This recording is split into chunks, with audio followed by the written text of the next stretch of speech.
നമ്മൾ നോക്കാൻ പോകുന്ന മാൻറ്റിലാണ്. ഭൂമിയുടെ രണ്ടാമത്തെ പാളിയായ മാൻറ്റിൽ. മാൻറ്റിൽ ഏറ്റവും കനം കൂടിയ മണ്ഡലമാണ് മാൻറ്റിൽ. മാൻറ്റിലിൻ്റെ സാന്ദ്രത എന്ന് പറയുന്നത് 3.4 ഗ്രാം/സെൻറ്റിമീറ്റർ ക്യൂബ്. 3.4 ഗ്രാം/സെൻറ്റിമീറ്റർ ക്യൂബ്. മാൻറ്റിൽ ഏകദേശം 2900 കിലോമീറ്റർ കനമുണ്ട്. മാൻറ്റിലിന് ഏകദേശം 2900 കിലോമീറ്റർ കനമാണുള്ളത്. ഭൂമിയുടെ പിണ്ഡത്തിൻ്റെ 83% മാൻറ്റിലാണ്. ഭൂമിയുടെ പിണ്ഡത്തിൻ്റെ 83% മാൻറ്റിലാണ്. മാൻറ്റിലിൻ്റെ താപനില എന്ന് പറയുന്നത് 2200 ഡിഗ്രി സെൽഷ്യസ് ആണ്. മാൻറ്റിലിൻ്റെ താപനില ഏകദേശ താപനില എന്ന് പറയുന്നത് 2200 ഡിഗ്രി സെൽഷ്യസ് ആണ്. ഉപരിമാൻറ്റിലും ഭൂവൽക്കവും ചേർത്ത് പറയുന്നതാണ് ശിലാമണ്ഡലം. ഉപരിമാൻറ്റിലും ഭൂവൽക്കത്തെയും ചേർത്ത് പറയുന്നതാണ് ശിലാമണ്ഡലം.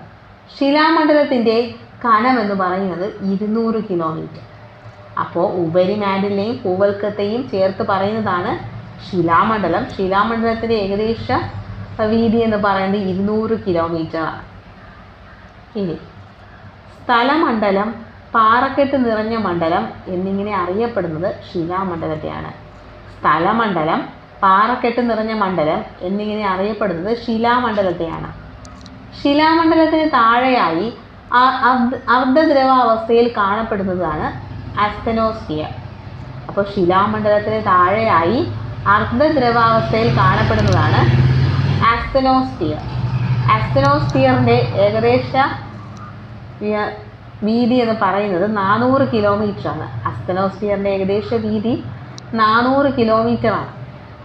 അപ്പോൾ ശിലാമണ്ഡലത്തിന് താഴെയായി അർദ്ധദ്രവാവസ്ഥയിൽ കാണപ്പെടുന്നതാണ് ആസ്തനോസ്ഫിയർ. ആസ്തനോസ്ഫിയറിൻ്റെ വീതി ഏകദേശം 400 കിലോമീറ്ററാണ്. ഭൗമോപരിതലത്തിൽ കൂടുതൽ കാണുന്ന മൂലകം ഏതാണ് ചോദ്യം. ഭൗമോപരിതലത്തിൽ ഏറ്റവും കൂടുതൽ കാണപ്പെടുന്ന മൂലകം എന്ന് ചോദിച്ചാൽ അത് ഓക്സിജനാണ്. രണ്ടാമത്തെ മൂലകമാണ് സിലിക്കൺ. ഭൗമ ഉപരിതലത്തിൽ ഏറ്റവും കൂടുതൽ കാണപ്പെടുന്ന മൂലകം ഓക്സിജനും രണ്ടാമത്തെ മൂലകം സിലിക്കണുമാണ്. ഭൗമോപരിതലത്തിൽ ഏറ്റവും കൂടുതൽ കാണപ്പെടുന്ന മൂലകം എന്ന് ചോദിച്ചു കഴിഞ്ഞാൽ അത് അലുമിനിയമാണ്. ഭൗമോപരിതലത്തിൽ ഏറ്റവും കൂടുതൽ കാണപ്പെടുന്ന ലോഹം എന്ന് ചോദിച്ചാൽ അത് അലുമിനിയമാണ്. ഭൂമിയുടെ പിണ്ഡത്തിൽ ഏറ്റവും കൂടുതലുള്ള ലോഹം ഇരുമ്പാണ്. ഭൂമിയുടെ പിണ്ഡത്തിൻ്റെ ഏറ്റവും കൂടുതലുള്ള ലോഹം ചോദിച്ചാൽ അത് ഇരുമ്പാണ്. അസ്തനോ എന്ന വാക്കിൻ്റെ അർത്ഥം ദുർബലമായത്. അസ്തനോ എന്ന വാക്കിൻ്റെ അർത്ഥം ദുർബലമായത്. അടുത്താണ് കാമ്പ്.